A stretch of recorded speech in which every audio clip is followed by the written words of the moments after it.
Good evening, good evening, good evening.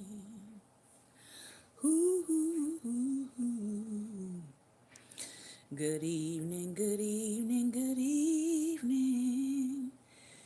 Good evening, good evening, good evening. Hope everybody is having a good evening and hope everybody is having a wonderful Friday. Thank you, Lady Barbara, for joining me, tuning in. I know it's evening time. But I wanted to be true to my word and continue our daily broadcast. So I didn't want to cancel today because, as you know, we're trying to meet a goal. So thank you for coming on this evening with me. Those of you who are new to the broadcast, I want to welcome you to Daring Dialogues Evening Edition. Normally, we do a morning edition from 11 a.m. to 12 p.m. Eastern Standard Time. So, if this is your first time joining us, you can always catch us in the mornings, usually Monday through Friday, 11 a.m. Eastern Standard Time to 12 p.m. Today we are doing our Healthy, Wealthy, Wise segment, which has to do with wealth building, has to do with wealth principles. We just finished a series on your credit and your credit score and how to improve it. Very valuable information. And now we are also finishing up and really continuing a reading from some real estate investors who have several years of experience in real estate. And they're really just talking to us about the wealth mindset that it takes in order to establish and keep going with building wealth in your life. And we have been really enjoying this book. From the health side, we have been reading from the Bad Food Bible, How and Why to Eat Sinfully. It's been an excellent read thus far, and we are talking about gluten. We're talking about gluten. We're continuing that topic today. And then next week, Lord willing, we will be moving on to talking about coffee.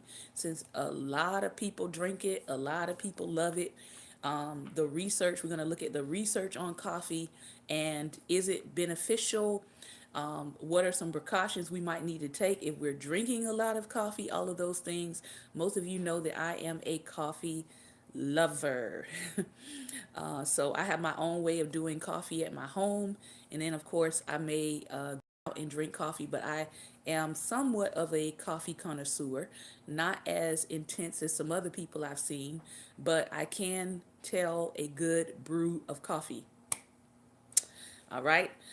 So let's get into it. Before we start, I do want to invite those of you all who want to join me tonight. I started something earlier this week and I didn't realize how many people on my Facebook page and my Facebook list actually enjoy word games. So we're going to be playing again tonight. I've already got my thing set up for tonight. It will be on my Facebook page. It will be hosted as public. So you can find me on Facebook at Shantae Charles if you want to play live with us. We're going to do 5 rounds of almost like hangman. And so the best of the 5 rounds will win. And then we're also going to do 5 rounds of win, lose, or draw.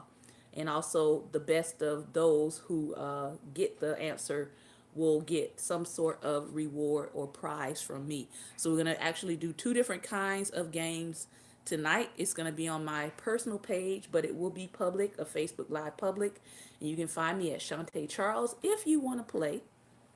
And also, this is my donation information. If you would like to join the We Dare Squad, you can email me at reachshante@gmail.com and I will send you this link and give you more information about how you can become a regular subscriber so that you can tap into the things that I give to the subscribers that I don't give to everyone else, things that I give to them on a quarterly basis. All right.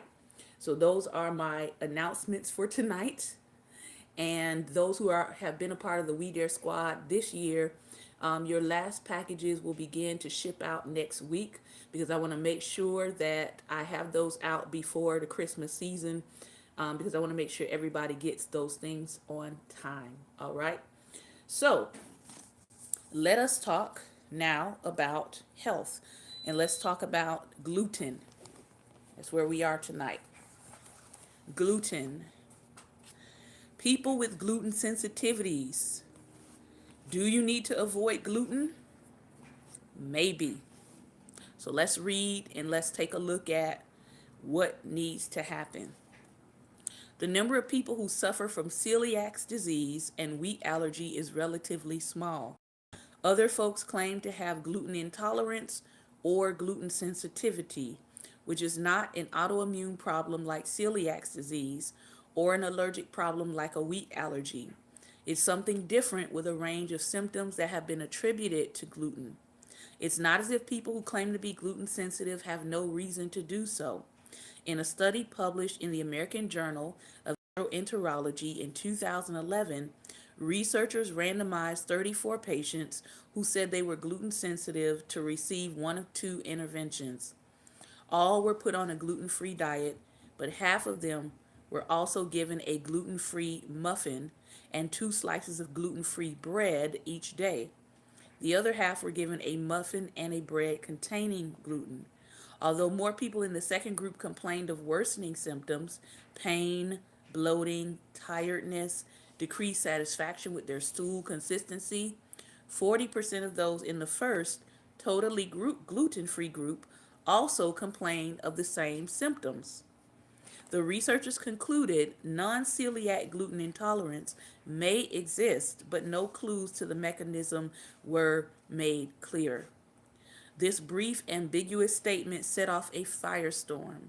People started blaming gluten for a variety of things they found wrong with their lives or their health. Books capitalizing on the hysteria were published. One, David Perlmutter's Grain Brain, declared that gluten represents one of the greatest and most underrecognized health threats to humanity.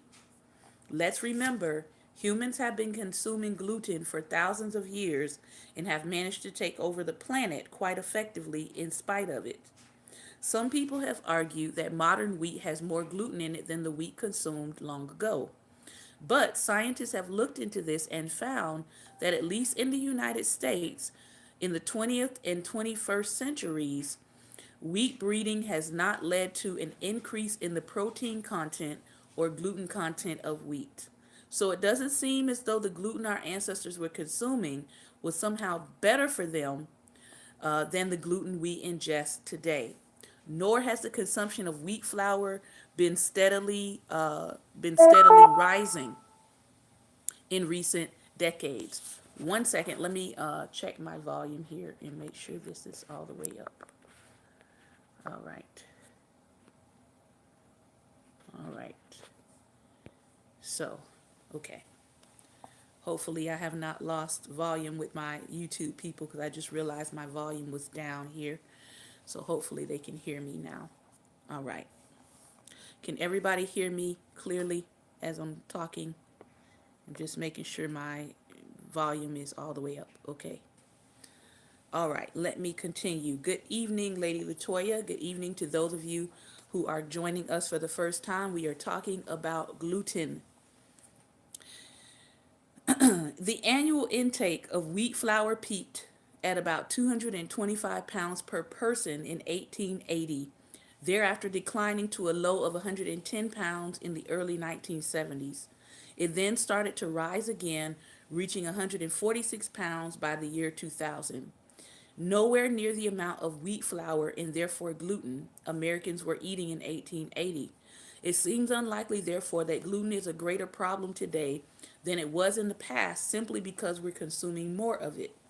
Millions of people, however, are unaware of or unimpressed by these findings. In 2014, it was estimated that Americans would spend more than $15 billion on gluten-free products in 2015. Gluten-free has become not only a huge fad, but also a business. Many of my friends who are normally better informed about this stuff than most people have started buying into the idea that gluten is horrible. Remember that much of this began with a small study of 34 people. The results were not a slam dunk in terms of convincing people that those giving up gluten will see absolute improvements. In fact, lots of people argued against the findings. All right. Thank you for joining us, Optimistic. Let me go ahead and follow you so you can comment. There you go. All right. Rather than rest on their laurels, these researchers continue to study gluten sensitivity specifically. They set up a better study to confirm their findings. This time they used a much more sophisticated design involving people consuming varying levels of gluten over the course of the study to see how their symptoms changed. Their findings this time? We found no evidence of specific or dose dependent effects of gluten in patients with non celiac gluten sensitivity placed diets. In other words, gluten free diets made no difference in relation to gluten sensitivity, which is different from having celiac disease. Okay? The researchers went even further in attempting to rein in the monster that they had helped to create. In a study published in 2014, they examined people who claimed to have gluten sensitivity. Of the 147 patients they studied, 72% did not meet the established criteria for that diagnosis, despite having made their own self diagnosis. Further, in 25% of those people, symptoms were poorly controlled, even with a gluten free diet. As with many other areas of pseudoscience, when one idea fails, people soon latch on to another. When the evidence against gluten became weaker, scientists began to turn their attention to fermentable oligodimmonosaccharides and polyols, otherwise known as FODMAPs, and FODMAPs are present in gluten-containing foods, but they can also be found in foods that contain no gluten, such as onions and avocados and garlic. Clearly, this casts an even wider net and gives some people a whole new list of foods to avoid. Unfortunately, the efficacy of these diets and the means by which we can diagnose the people who might benefit are just as unproven as the concept of gluten sensitivity itself. People have actually begun to blame all kinds of problems on gluten.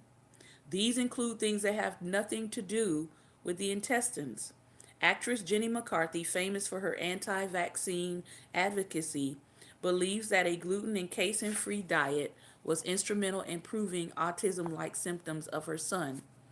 Elizabeth Hasselbeck, who used to co host The View and actually has celiac disease, has promoted the diet as a great thing for most people, even those without the disorder. Actress Gwyneth Paltrow, never one to miss a food fad, has also advocated for a gluten free diet as a means to improve one's health. Others swear that eliminating gluten from their diets improved the symptoms of diabetes, eczema, ADHD, Alzheimer's, and more. It shouldn't shock you that most of these claims have been unsubstantiated by research. I'm not opposed to people eating more healthily. If you're avoiding gluten because it leads you to eat fewer processed foods, then yes, that is fine. If you do it to eat fewer carbs and more proteins and vegetables, that's fine. Many people have found that when they give up gluten, they lose weight. Although that probably has nothing to do with the gluten, it's much more likely to be because when they have given up gluten, they also give up bread, beer, refined carbohydrates, pasta, and many other processed foods that naturally make you fat. What's more, even if you think of a gluten free eating as a kind of weight loss diet, there's no good evidence that it works better than any other mass market diet. There's also no credible evidence that supports the idea that gluten is responsible for the obesity epidemic we are seeing worldwide. So there's not much logic in this sort of reasoning to begin with. Good evening, Prophet Jonathan. Mr. Optimistic, if you could put your name on the screen so I know at least your first name. Thank you. If anything, eating a gluten-free diet could cause you to gain weight, not lose it. A study published, Henry, all right, I'll try to remember that.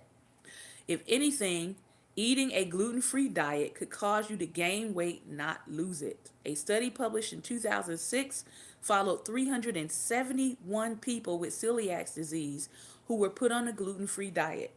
After 2 years, 81% of them actually gained weight. A similar study involving children found that after the kids switched to a gluten-free diet, the percentage who were overweight almost doubled. A study looking at the gluten-free diets of 58 people with celiac disease in Spain found that those diets contained more fat and less fiber than the diets of people who ate gluten. More fat in your diet doesn't necessarily mean you're eating unhealthily, but it does mean that you're at greater risk of consuming too much. Some good, though, has come out of our collective fixation on gluten. When I talk to people with celiac disease, they are often grateful that so many restaurants and good food companies now offer many gluten-free options. Not that long ago, they had very few choices available to them, and it was much harder to stick to a gluten-free diet. Now, many of their favorite foods are available in gluten-free varieties. For these people, life has improved quite a bit. Don't forget, however, that people with celiac disease have no choice. They have to avoid gluten. For the rest of us, substituting gluten-free products for similar gluten-containing ones can backfire big time. So, gluten-free diets can lead to deficiencies in nutrients such as vitamin B. Good evening, Pastor Ben. Vitamin B, folate, and iron. People on a strict gluten-free regimen also consume less magnesium, iron, and zinc. At the very least, those who have to eat gluten-free need education and help to counteract the inherent deficiencies that avoiding gluten can entail. So, why do so many people think they have a problem with gluten? The simplest explanation is that they are experiencing a nocebo effect. Nocebo, nocebo effect. We've already discussed the placebo effect, when you experience a beneficial effect because you expect one to happen. All right? A nocebo effect is the opposite. It's when you experience a negative effect for the same reason. Somebody hashtag nocebo saints. You experience a negative effect because you expect the negative effect to happen. Happens all the time. In 2014, for instance, researchers published a meta-analysis of studies that looked at the nocebo effect with respect to pain. They found 10 studies that involved giving people a substance and then suggesting that symptoms might worsen. When physicians did this, right, thank you, Lady Toya. When physicians did this, people reported significantly more pain than when the physicians didn't make any suggestions at all. The take home message here is that doctors should be careful what they say to patients because suggesting that bad things might happen actually could make bad things happen. Goes back to as a man thinketh in his heart, so is he. We're going to talk about thinking in just a moment from the next book. Given that we can't seem to turn around these days without being inundated with warnings about how bad gluten is for us, whether they come from friends, family, celebrities, or even the medical community, it's no surprise. Yeah, I did. We did say nocebo. Nocebo is when you expect a negative effect. It's when you experience a negative effect because you expect a negative thing to happen to you. Nocebo saints. Yep. So, it is no surprise that people think they don't feel great when they consume it. Another possible reason that gluten-free eating has gone mainstream is that it is riding the wave of an ongoing carbohydrate backlash. Backlashes from the Atkins diet, the paleo diet, and the so-called lifestyle plans like Whole30 are fundamentally low-carb eating programs that tell people to protein and fats for more of their calories. Gluten and its associated diseases and conditions give people something to point to as evidence for why carbohydrates are unhealthy. It's not enough to acknowledge that carbs cause weight gain and obesity when we eat too much of them. It's that simple. Many times we're eating too much of a certain thing and it's causing the weight gain. It's easier to believe that they are actually bad for us on a chemical level. This myth is not losing its power either. In a 2016 study, researchers used a longitudinal survey data to estimate how many people in the United States underwent laboratory testing for celiac disease. They also looked at how many of the people surveyed had a prior diagnosis by a physician. They found that 106 of those who met these criteria were confirmed via laboratory testing.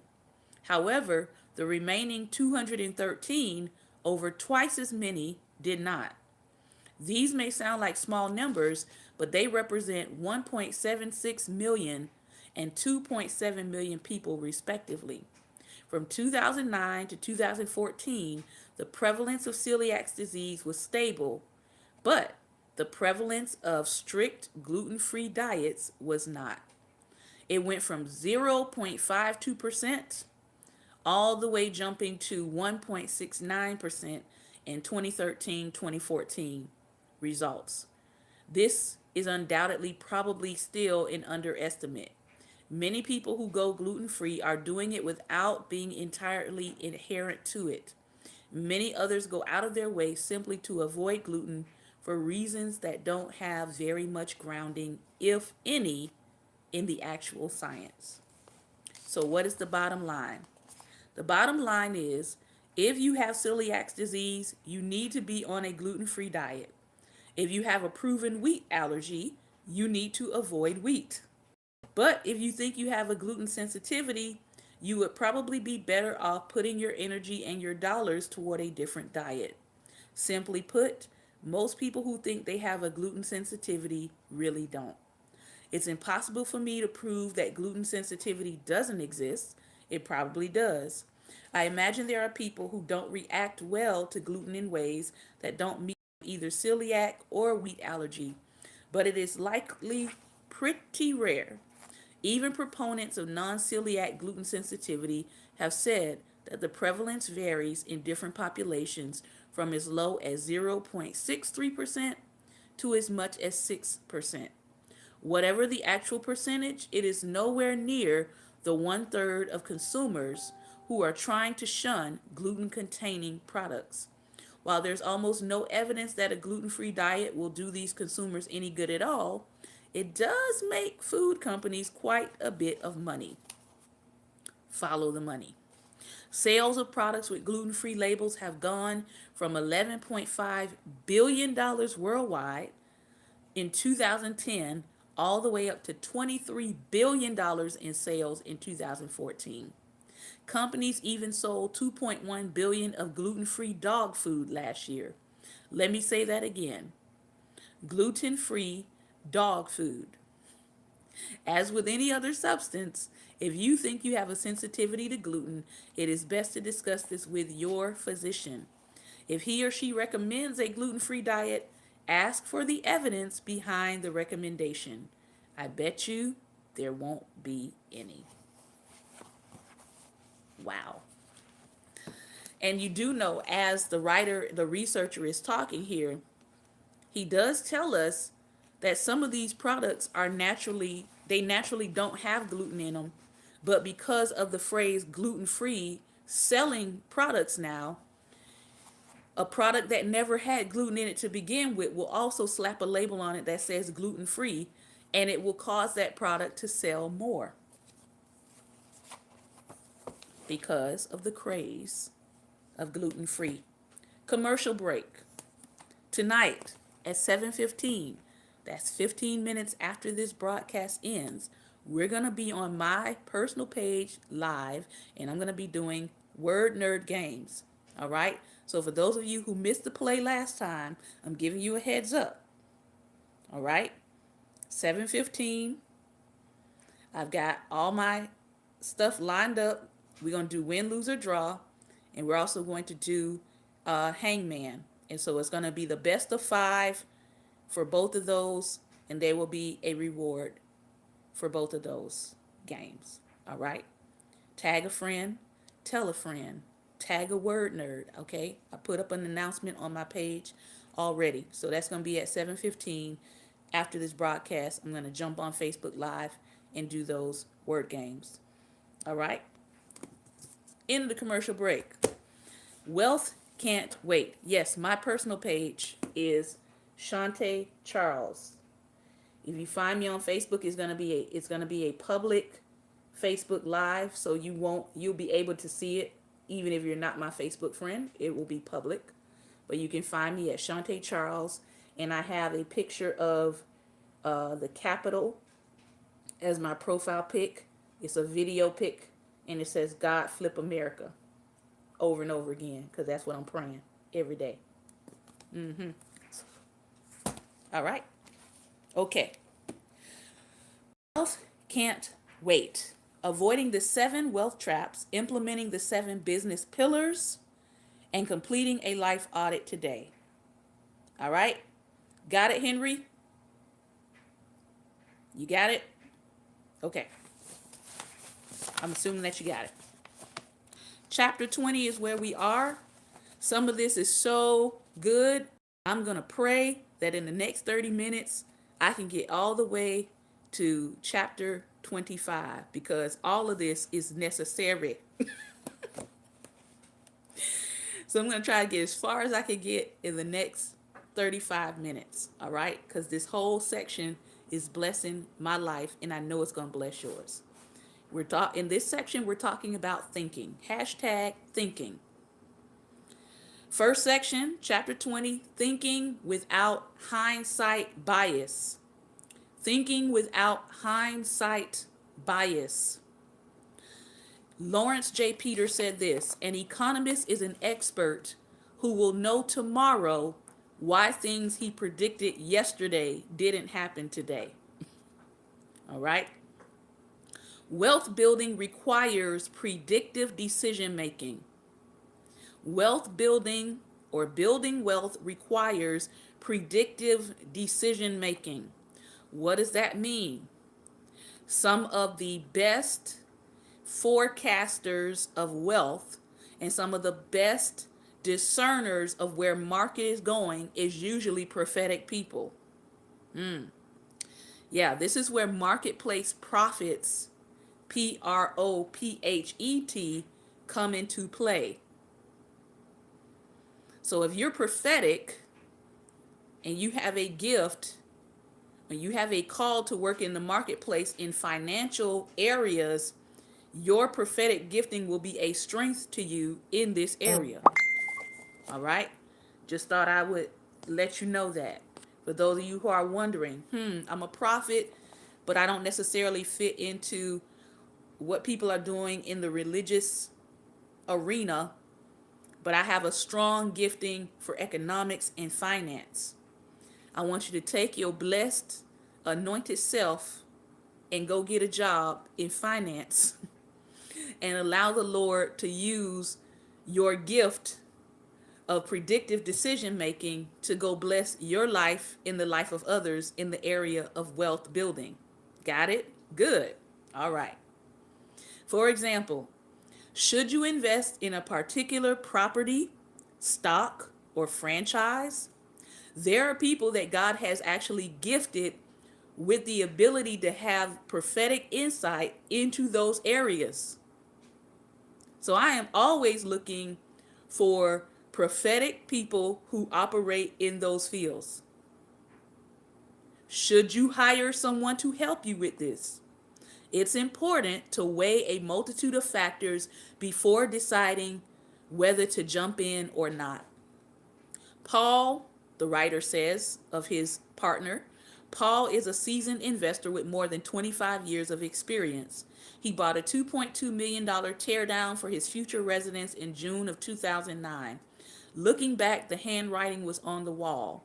The affordability index was at an all-time low, indicating a major correction was likely around the corner. If you notice right now, one of the things that they're talking about is how much the Dow is dropping. People who study markets and cycles and trends are taking a look at the cycle that's happening, and they already know, and they're already warning people, telling them to prepare that there's a possibility that the market is going to downturn very soon. All right. Right now, mortgage rates, interest rates are at a low right now. Many of them are between 4.7 to 5.4. All right. So a good time that they're recommending to buy homes would be between now and the first quarter of the year, because as that trend continues to go up, the longer you wait to get into the housing market, the more the interest rates are going to increase. So if you're saying, well, let me just wait another 1 or 2 years, by the time you jump into the market, the rates may be up to 8 to 10%, maybe higher than that. All right. Remember, one of the things we talked about earlier in another book that we read was about buying low and selling high. Buying low and selling high. And if you're talking about building generational wealth, buying low and never selling. All right. Being able to pass on wealth to your future generations. Buying with the mindset that I'm never going to sell this, I'm just going to pass it on to my future generation. Awesome. Thank you, Prophet. All right. So at that point, he's saying the affordability index was at an all-time low, indicating a major correction was likely around the corner. As it turned out, he bought almost exactly at the worst time, precisely before the Los Angeles real estate market crashed in historic fashion. A mistake like this one could teach a great lesson, or it can be paralyzing. Awareness. It is human nature to hate to be wrong more than we love building wealth. Unfortunately, this dislike for making mistakes can cause us to avoid taking the risks necessary in order to build wealth. Potential investors, fearful of making a mistake like Paul's home purchase, can get frozen and find themselves permanently stuck on the sidelines. After the fact, everyone is an expert. Anybody heard the quote? I remember I was driving down a road when I still lived in Tallahassee, Florida, and one of the quotes from a local credit union, they would always put this quote up, and I would always read it driving home from work. And that quote was, hindsight is 2020. In other words, everybody can see straight after the fact. Everybody can see what should have happened after the fact. I don't want to be a hindsight person. So I pray, Father God, give me 2020 now. I don't need 2020 when it's hindsight, when I've already made the mistake and I can look back on it. No, I need 2020 right now for my life so I can make the right decisions. Again, so I'm making less mistakes. I'm too old. In my opinion, I'm too old and I cannot afford to be making careless mistakes. All right. So I lean and depend on the Father for guidance, and he hasn't been wrong yet. Perspective. This paralyzing fear is compounded by hindsight bias, which is the tendency people have to view events as more predictable than they actually are. After a specific event, people often genuinely believe that they knew the outcome before it happened. People believe they could see it coming. Endless psychological studies demonstrate this common and pervasive error of perception. After the fact, everyone is an expert. Armchair quarterback's mantra is, I knew it. Yet, if he had known it, he could have made a fortune on that single accurate prediction. For example, if my partner really could predict when the crash was coming, he could have bet the house in the opposite direction and made a fortune. When markets are on the rise, everyone is a genius. All of their theories prove correct, and the number of stock market day traders and real estate flippers begins to balloon out of control because everybody's trying to turn something and everybody's trying to flip something when the market is good. That is, until the market starts correcting itself. Then nearly all of them get crushed and then disappear. Instead, we recommend that you use time-tested wealth building fundamentals rather than trying to time the market. Stick to the fundamentals. There are fundamental building blocks of wealth that actually work. Everything we read in your score, as we began to put those things in place, things that we said, oh, I didn't know this, and we added it to what we were already doing, it helped our credit score jump. And it continued to help our credit score jump. And it continued to help our credit score jump. Because, again, we stuck to what the fundamentals were. All right? We build most of our wealth investing in real estate, the writer says. We strictly follow the fundamentals outlined here and never try to time the market. Paul's large real estate buy at exactly the worst moment didn't hurt him in the long run because he stayed within 4 of his simple principles. Getting ready to buy real estate? Write these down. Principle number 1, buy value. Buy value.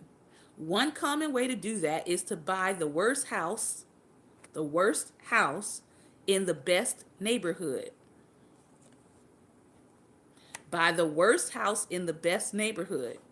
Paul's purchase was the ugliest house in one of Los Angeles's best neighborhoods, and it sits at the peak of a hill, giving ocean and city views. Renovating under these circumstances creates tremendous value. The built-in upside potential shielded him from the crash. Number 2, maintain a margin of safety. Paul purchased within a margin of safety by borrowing far less money than he could have for a large renovation project. Number 3, buy only where you know the market. Paul is from Pittsburgh and lives in Los Angeles, so his portfolio is exclusively in Los Angeles and Pittsburgh. There are reasons to vary from this, but there is safety in following this principle. Number 4, invest only if you have cash flow to cover the mortgage. For investment property, we only buy when cash flow either covers 100% of the costs or a short-term plan will create the cash flow that we need to cover 100% of the cost. This makes our portfolio safe in a downturn. For a personal residence, we make sure we are not living in something we could not afford if the markets changed, or if we had a disruption in income, lost a job, lost a client. For preachers, folks got crazy, stopped giving. Let me just look. I won't look at nobody's answer.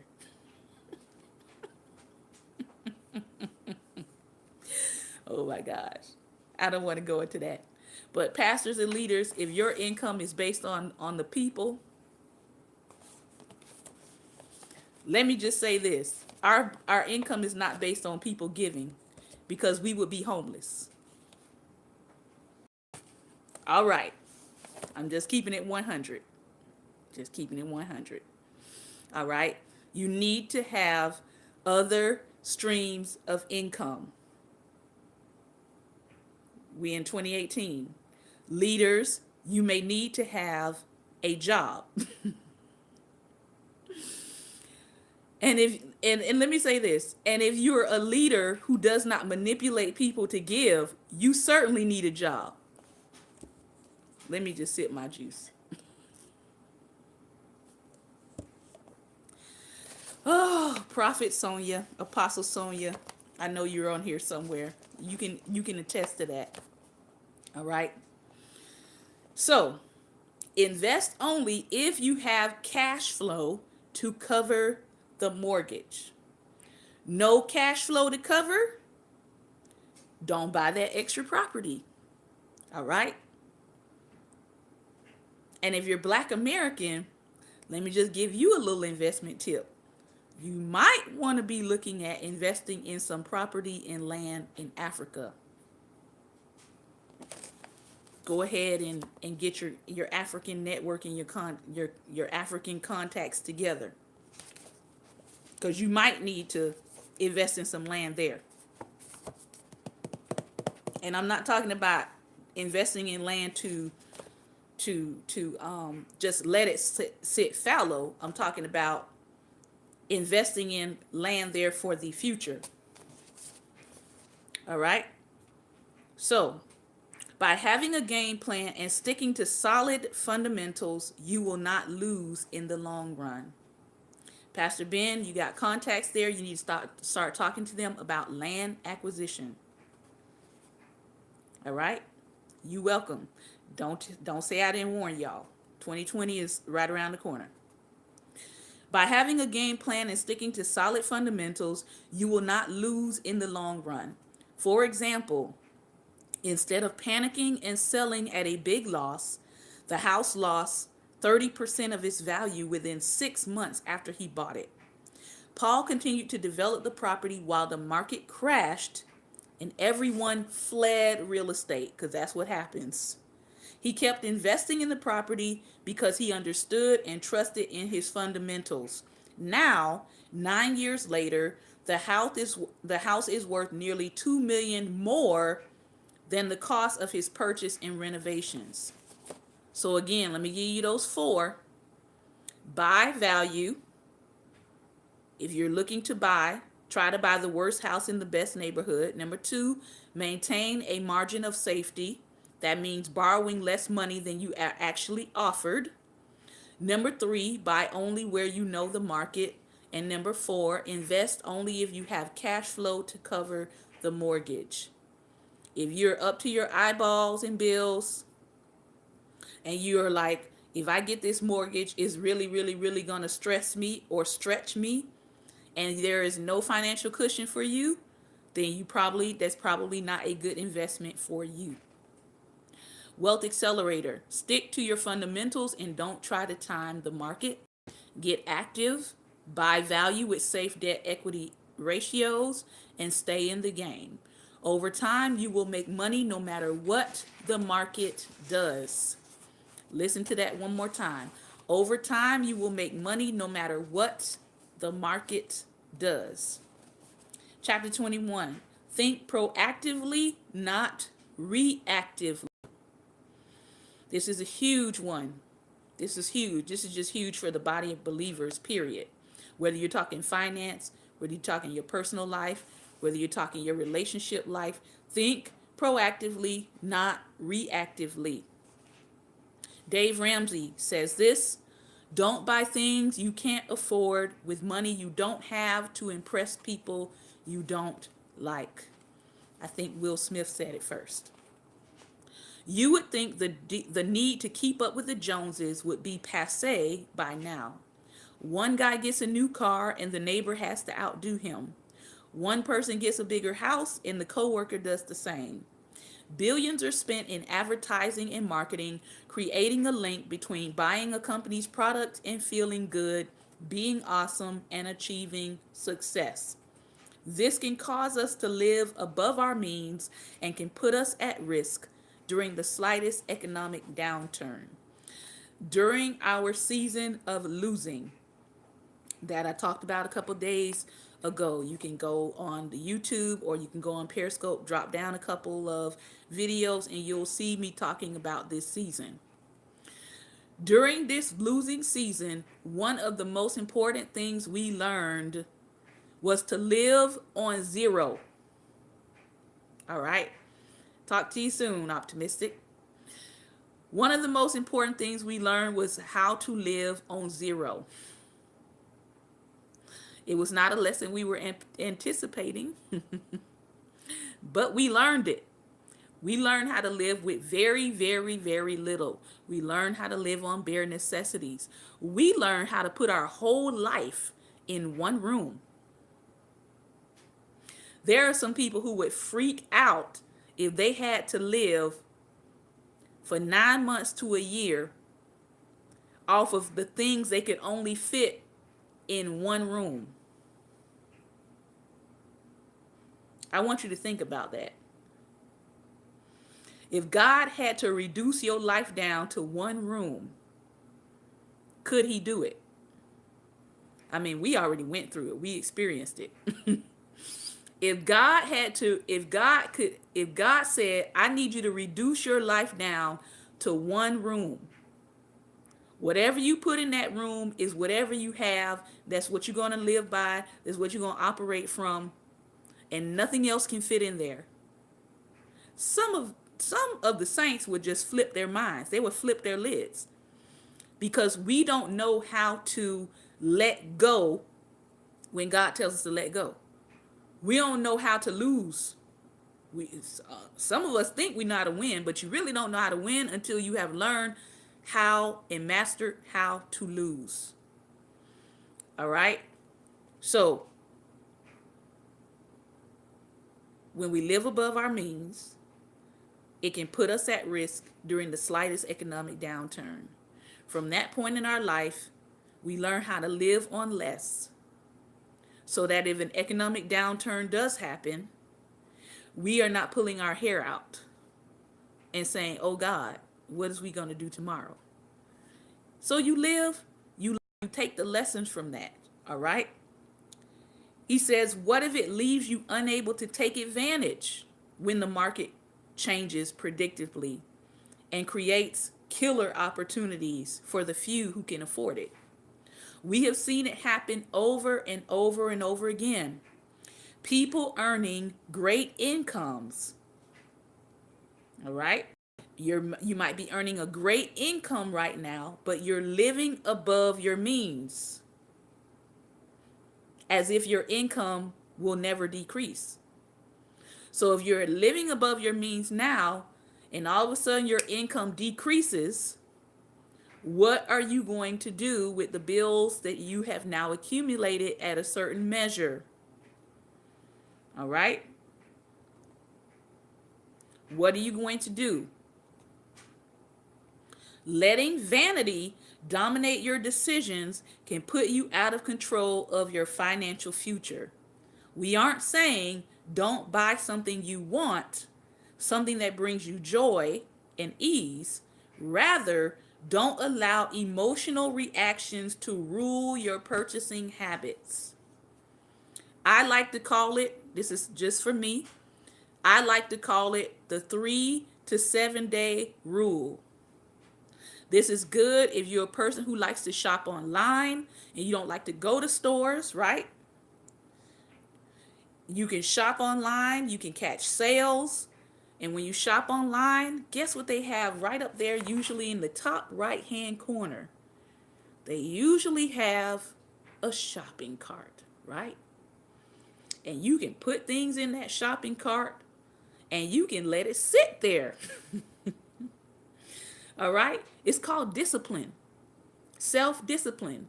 You might really want it right now, but give yourself 3 to 7 days. Put it in the little shopping cart. It might be something you desire. Put it in the shopping cart and just let it sit there. Come back in 3 to 7 days and see if you still want it. Because sometimes your desire for the item can change. Somebody can actually gift you with the item. That's happened to me a couple of times. Sometimes that item can actually go on sale and you actually find the same item while you're out and about in another place for 50%, 75% off of what you would have even paid for it online. So give yourself some time, even in your purchasing habits. Don't let your reactions emotionally rule your spending habits. Ladies, some of us like nice shoes. Some of us like nice jewelry. Gentlemen, some of you like nice shoes. Some of you like nice ties. Some of you like cufflinks. Whatever it is that you like, put it in the shopping cart. All right? And give yourself an opportunity to think about it and make sure you're not just thinking on your emotions. You're not just operating on adrenaline or excitement about the first thing that you see. All right? Here's how David steers clear of the destructive path of vanity. 4 times a year, he leaves the hustle and fray of his daily life to be in a place that inspires him, where he can have uninterrupted time to purposefully design his life. While he's away, he meditates on what's going great, what he would like more of, and what he would like less of. Then he pulls out his goal sheet, reviews how he is doing on what he has chosen, and he does all of this in moments of stillness, undistracted by the shiny objects that normally surround him. During this time, David evaluates what's feeding him as well as what's depleting him. Oh gosh. Somebody just one of these little boards right here. Go to the Dollar Tree. That's where I got this one from. Go to the Dollar Tree. It usually comes with a little marker at the tops and an eraser. And put on one side what's feeding me, and on the other side you need to put what is depleting me. Because some of us need to be honest with ourselves.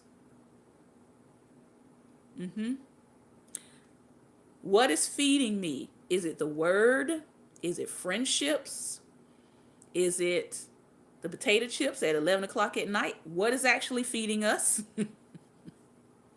I would just list it. What do I think are some good things? And then the other side, what is depleting me? I need to actually be honest about what on the feeding me list is actually depleting me. Is my time being depleted because I keep giving it to things and people and processes that are not pouring back into my life? Am I just giving time away to unnecessary things, unnecessary burdens? Am I taking on problems that are not even mine, battles that are not mine to fight? What is depleting me? All right. So, again, after he does that, he chooses how he would like the next 3 months to go and how he would like the rest of the year to go. The fourth Saturday in January, our ministry is going to be doing a vision casting, vision board party. We do one every year at the beginning of the year. And we're going to be doing one on the fourth Saturday. So if you're in the Virginia area and you want information about that, you can email me at reachshante@gmail.com. All right. I usually, for a small registration fee, I usually bring all the supplies. So no, when people get there, they don't have to worry about supplies. And we usually do some appetizers so that you can, feed yourself while you are working on your vision board. All right. But you need to, as he said, you need to have some time that you're setting aside to think about your vision. I like to do my own in the month of December. All right. I like to do my personal time in the month of December. And then I come corporately and do something with our ministry. All right. But you need to be making time to be thinking about your plans. He makes his adjustments. He lays down his flight plan, and then he moves into his future. It is this willingness to take the time to design your life that actually leads to wealth. Taking the time to design your life actually leads to wealth. Don't try to look good to the outside world at all costs while rotting away on the inside. If you stay centered and true to your evolving course, you are far more likely to achieve your goals and what you want in your life. In doing so, you will free yourself from the lure of vanity. Hey, feel free to kidnap me for a week. I have some more friends that want to kidnap me early next year. All right. And so here's the thing, because I do retreats, Lady Apostle Sonia, but it's all art. So we do music, dance, drama, reenactments, writing, all of that. All right. Inbox me. So if you stay centered and true to your evolving course, you are far more likely to achieve your goals and have what you want in your life. In doing so, you will free yourself from the lure of vanity. Jesus put it this way. This is another one of my internal verses that I like to use to kind of keep myself grounded. John 14:30. Jesus said that the enemy of this world is going to come, but that when he comes, he will find nothing in me. The only way the enemy feels comfortable coming to you with certain things is because he is finding a magnetic pull. Can I say that again? Jesus said, when he comes, he's not going to find anything in me. So you have to be honest. Again, you have to be honest with yourself. What is it within you that the enemy is finding room to come and pull you away with it? We are drawn away when we are drawn away by our own lusts, not somebody else's lusts. All right? So if there are things in your heart, all right, if you're housing vanity in your heart, if you're lusting after something in your heart, even if you have not verbally expressed it to anybody, you have not confessed it to anybody, the enemy he's pulling on and he's drawn to what is on the inside of you that belongs to him. Remember, the vices belong to the enemy. He's the father of lies. He creates deception. All right. He's drawn to lust. He's drawn to envy. He's drawn to jealousy. He's drawn to malice. He's drawn to bitterness. All right. So if you're housing those things, then guess who's coming to look for you? It's really that simple. And when he comes to you, all right, and if you've been doing the soul work, if you've been doing the soul care, if you've been allowing God to cleanse you from all unrighteousness, that's why the scripture tells us we need to ask God to cleanse us from all unrighteousness of the flesh and the spirit. So that when you're approached, some of you all don't realize how purified you have become. Because certain things, when it sees you, it's not attracted to you anymore. It's actually repelled by you.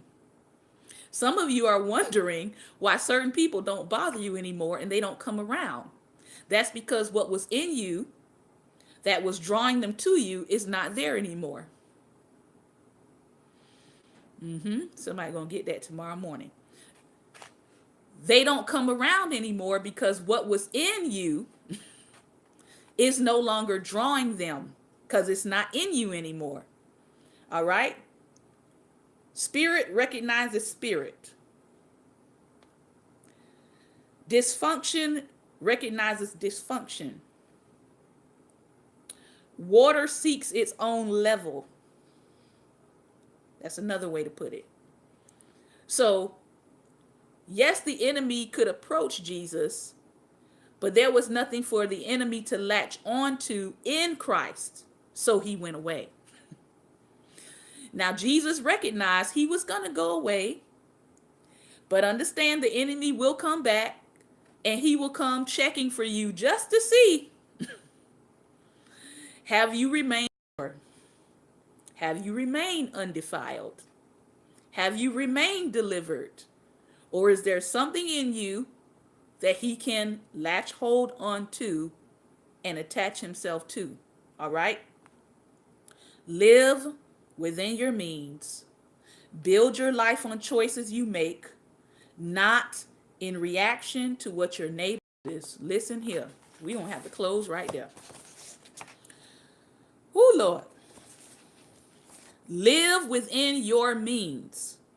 Build your life on choices you make, not in reaction to what your neighbor is choosing.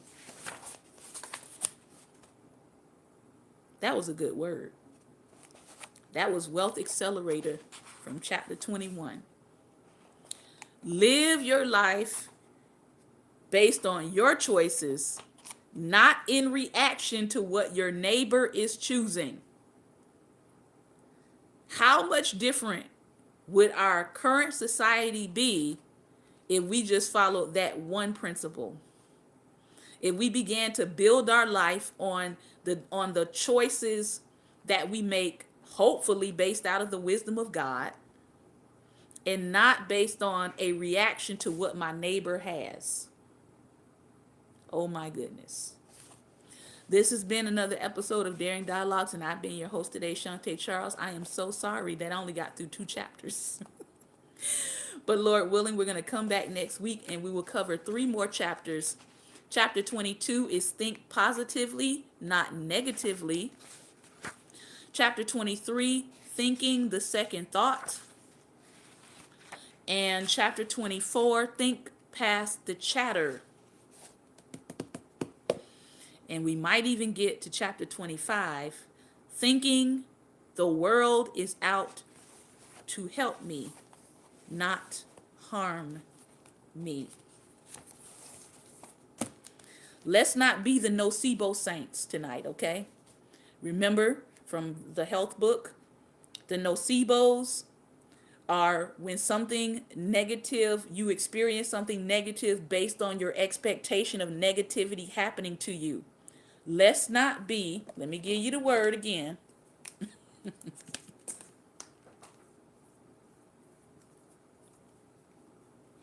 Let's not be nocebo saints, okay? Let's expect the best. Let's believe the best because God has already declared the best. He already said it's going to be a fact-changing month in your favor. Not away from favor, not against you, but for you. So I'm going to continue to declare that this is going to be a fact-changing month in my favor.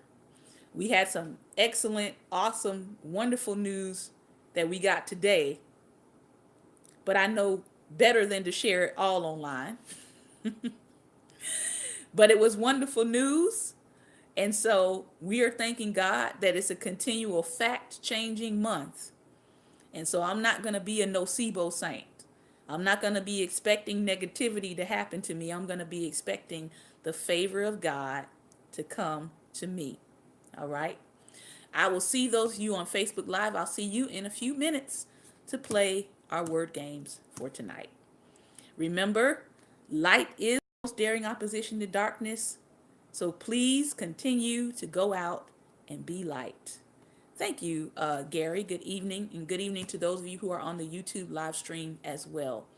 Normally, we do not do evening sessions, so if you want to catch our broadcast starting next week, we are usually on every day, 11 a.m. Eastern Standard Time. On Mondays, we have motivation. Tuesdays is Black History right now. That's what we're covering. Wednesdays is relationships. Thursdays is Thinking Thursday. We're covering theology, philosophy, and worldviews. And Fridays is health and finance. All right. Take care and God bless.